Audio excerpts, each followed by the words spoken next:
Bonjour à tous. Je continue à vous partager des extraits du livre du cardinal Ouellette, Mystère et sacrement de l'amour.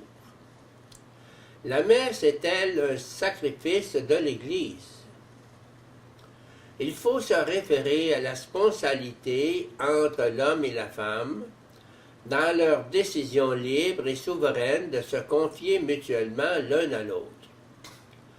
La dépossession de soi des deux personnes ne peut se réaliser que dans un troisième élément qui, bien avant la venue de l'enfant, est le facteur objectif qui se compose de leurs deux libertés.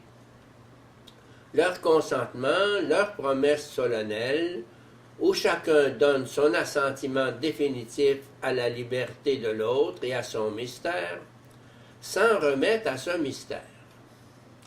C'est une réalité qui est objective parce qu'elle est davantage que la simple juxtaposition de leurs deux subjectivités, bien qu'elle en soit par ailleurs le résultat.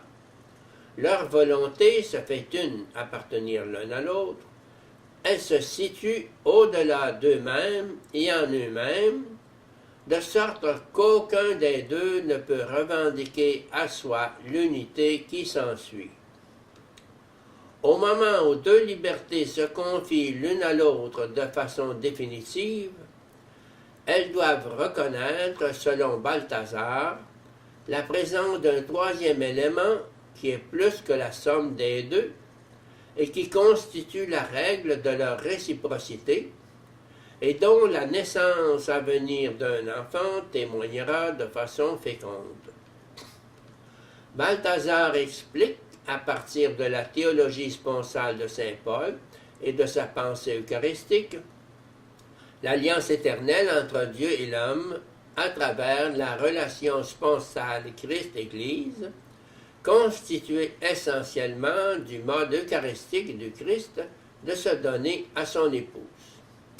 En ce sens, l'institution de l'Eucharistie est le centre de la relation Christ-Église. C'est là que le Christ se donne complètement, en totale liberté, de façon irrévocable.